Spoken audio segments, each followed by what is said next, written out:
नमस्कार. आज आपण बोलणार आहोत भारताच्या एका जबरदस्त प्लॅनबद्दल. म्हणजे बघा, एकाच वेळी 5G तंत्रज्ञानावर पकड मिळवायची आणि त्याच वेळी 2026 मध्ये 6G मध्ये जगाचं नेतृत्व करायचं. ही जी दुहेरी रणनीती आहे ना, ती भारताला कसा आकार देत आहे, चला जरा खोलात जाऊन समजून घेऊया.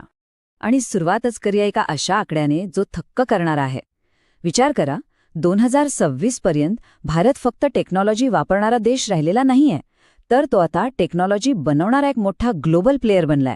जगातल्या एकूण 6G पेटंटपैकी तब्बल 10% पेटंट हे एकट्या भारताच्या नावावर आहेत. ही खरंच एक मोठी गोष्ट आहे. या आपल्या विश्लेषणात आपण या 5 महत्त्वाच्या टप्प्यांवरून जाणार आहोत. भारताची ही दुहेरी क्रांती नक्की आहे तरी काय, शहरी आणि ग्रामीण भागात याचे परिणाम कसे दिसतायत, या सगळ्याच्या मागे असलेलं भारत 6G मिशन काय आहे, आणि हो, या नव्या जगात पुढे जाण्यासाठी आपल्याला कोणती स्किल्स लागणार आहेत. चला तर मग आपल्या पहिल्या भागापासून सुरुवात करूया. भारत सध्या एका खूपच खास परिस्थितीत आहे. म्हणजे एका बाजूला शहरांमध्ये 5G नेटवर्क प्रचंड वेगाने पसरत आहे आणि त्याचवेळी दुसऱ्या बाजूला 6Gच्या विकासासाठी तितक्याच जोरात काम सुरू आहे. हे दोन्ही एकाच वेळी घडतंय. या संपूर्ण बदलाच्या मागे सरकारचं एक मोठं विजन आहे.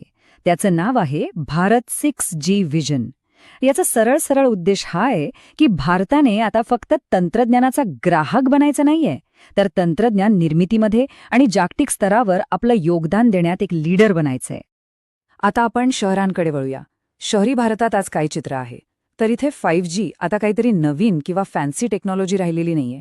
ती आता वीज आणि पाण्यासारखीच एक गरजेची गोष्ट बनली आहे. शहरातल्या दैनंदिन जीवनावर आणि उद्योगांवर याचा खूप खोलवर परिणाम झालेला दिसतोय. बरं, हे सगळं कागदावर ठीक आहे, पण याचा प्रत्यक्षात काय उपयोग होतोय? तर बंगळूर, दिल्ली, मुंबईसारख्या मोठ्या शहरांमध्ये AI वर चालणारी स्मार्ट ट्रॅफिक सिस्टम सुरू झाली आहे. घरात हायस्पीड इंटरनेटसाठी आता फायबरची तार नको, तर 5G FWA आले, म्हणजे वायरलेस फायबरच समजा. आणि इंडस्ट्रीमध्ये तर कमालच आहे. फॅक्टरीमध्ये रोबोट्स एकमेकांशी रिअल टाईममध्ये बोलतायत आणि डिजिटल ट्विन्स, म्हणजे एखाद्या मशीनची किंवा प्रोसेसची हुबेहूब डिजिटल कॉपी बनवून त्यावर प्रयोग केले जात आहेत. हे सगळं 5Gमुळे शक्य झाले. आणि हो, याचा आर्थिक फायदा तर आहेच.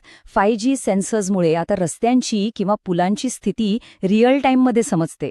त्यामुळे त्यांच्या दुरुस्तीचा आणि देखभालीचा खर्च जवळपास 18% कमी झाला आहे. म्हणजे हे फक्त स्पीड वाढवण्यापुरतं नाहीये, तर शहरं अधिक स्मार्ट आणि कार्यक्षम बनवत आहे. शहरांसाठी आतापासूनच 6Gची तयारी सुरू आहे. ISSC नावाची एक नवीन संकल्पना विकसित केली जात आहे. याचा अर्थ काय, तर भविष्यातले 6G टॉवर्स फक्त बोलण्यासाठी किंवा डेटासाठी नसतील, तर ते एका हाय रेझोल्युशन रडारसारखंही काम करतील. विचार करा, भविष्यात जेव्हा एअर टॅक्सी आकाशात उडतील तेव्हा त्यांना मॅनेज करण्यासाठी ही टेक्नॉलॉजी खूप महत्त्वाची ठरणार आहे. चला आता शहरांमधनं थेट ग्रामीण भारतात जाऊया, कारण इथे तंत्रज्ञानाची भूमिका पूर्णपणे वेगळी आहे. इथे कनेक्टिव्हिटी ही फक्त सोयीसाठी नाही, तर ती आर्थिक आणि सामाजिक बदलाचं एक मोठं साधन म्हणून वापरली जात आहे. आणि ही स्लाइड शहरी आणि ग्रामीण भागातील फरक अगदी स्पष्टपणे दाखवते. शहरांमध्ये भर आहे कार्यक्षमता आणि सोयीस्कर आयुष्यावर, तर ग्रामीण भागात भर आहे सक्षमीकरण, प्रत्येक गोष्टीची उपलब्धता आणि पायाभूत विकासावर. म्हणजे बघा, तंत्रज्ञान तेच, पण त्याचा वापर आणि उद्देश पूर्णपणे वेगळा आहे. ग्रामीण भागासाठी जी रणनीती आखली आहे तिच्या केंद्रस्थानी आहे इंटेलिजंट विलेज ही संकल्पना. याचा अर्थ फक्त गावात इंटरनेट पोहोचवणं नाही, तर त्या कनेक्टिव्हिटीचा वापर करून गावाला आत्मनिर्भर आणि सक्षम बनवणं आहे.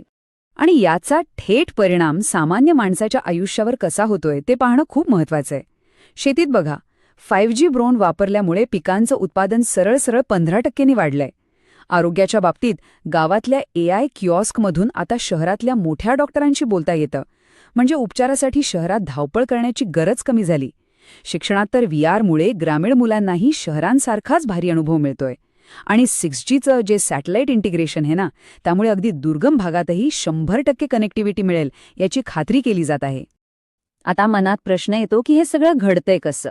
यामागे एक मोठी शक्ती आहे आणि ती म्हणजे भारत 6G मिशन. हे एक राष्ट्रीय धोरण आहे जे भारताला तंत्रज्ञानाच्या बाबतीत केवळ आत्मनिर्भरच नाही, तर जागतिक स्तरावर नियम ठरवणाऱ्या देशांच्या पंक्तीत बसवण्यासाठी तयार केलं गेलं आहे. या मिशनचे 3 मुख्य आधारस्तंभ आहेत. पहिलं, 6G साठी योग्य स्पेक्ट्रम बँड शोधून काढणं.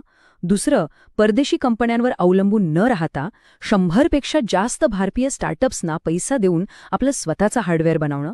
आणि तिसरं आणि सगळ्यात महत्त्वाचं म्हणजे आता फक्त जगाने बनवलेले नियम पाळायचे नाहीत, तर ते नियम बनवण्यात भारताचाही सक्रिय सहभाग असला पाहिजे. या मिशनचा आणखी एक खूप महत्त्वाचा भाग आहे, तो म्हणजे पर्यावरणाची काळजी. ग्रीन टेलिकॉमवर विशेष लक्ष दिलं जात आहे. या अंतर्गत एनर्जी हार्वेस्टिंग नोड्सवर संशोधन सुरू आहे. हे नोड्स आजूबाजूच्या प्रकाशातून किंवा व्हायब्रेशनमधून स्वतःची ऊर्जा स्वतःच तयार करतील. तर मग आता या सगळ्या माहितीचा आपल्यासाठी काय उपयोग आहे ते पाहूया. या नव्या टेक्नॉलॉजीच्या युगात जर आपल्याला यशस्वी व्हायचं असेल, तर मग विद्यार्थी असो किंवा व्यावसायिक, आपल्याकडे नक्की कोणती कौशल्ये असायला हवीत? इथे 3 गोष्टी खूप महत्त्वाच्या ठरणार आहेत. पहिला आहे नेटिव्ह AI मास्टरी. म्हणजे AI फक्त एक ॲप म्हणून नाही, तर नेटवर्कच्या मूळ रचनेचाच एक भाग म्हणून समजून घेणं. दुसरा आहे एज कम्प्युटिंग. म्हणजे डेटावर क्लाउडमध्ये नाही, तर युजरच्या जवळच प्रक्रिया करणं. आणि तिसरा आहे क्रॉस सेक्टोरल लिटरसी. म्हणजे फक्त टेक येऊन चालणार नाही, तर ते तंत्रज्ञान, शेती, आरोग्य किंवा फायनान्स अशा क्षेत्रांशी कसं जोडता येईल हे समजणं गरजेचं आहे. आणि शेवटी एक विचार करायला लावणारा प्रश्न.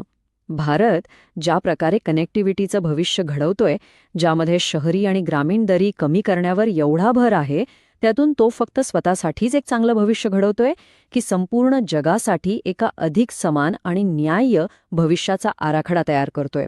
यावर नक्कीच विचार करायला हवा.